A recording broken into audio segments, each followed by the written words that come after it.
Le président congolais Félix Tshisekedi, médiateur désigné par la communauté économique des États de l'Afrique centrale dans la crise tchadienne, est arrivé ce matin à N'Djamena. Dans la capitale tchadienne, il y aura une série de consultations avec les acteurs politiques.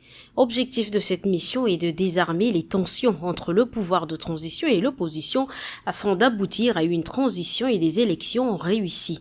C'est pour la troisième fois que arrive à N'Djamena le président congolais Tshisekedi depuis le début de la transition. La Commission de l'Union africaine CUA et le Programme des Nations Unies pour le développement PNUD ont conjointement lancé l'initiative Facilité africaine de soutien aux transitions inclusives, en abrégé AFSIT, lors de la 5e réunion de coordination semestrielle de l'Union africaine à Nairobi au Kenya.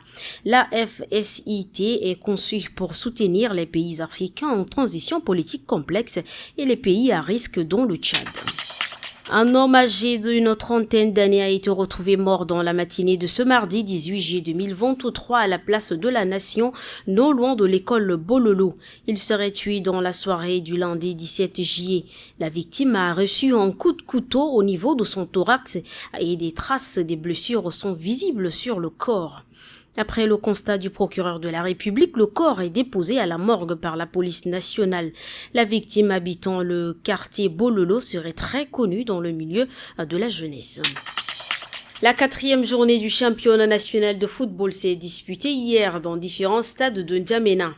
Au stade municipal de Paris-Congo, les éléphants d'Amtiman ont marché sur BAC de SAR 6-1. Et l'export de N'Djamena a dominé Sahel de Faya de 2-0. Sur la pelouse du stade de Diguel, Asmeri de Pala a surpris les Aigles du Hadaï. Une rencontre qui a été disputée sous haute tension.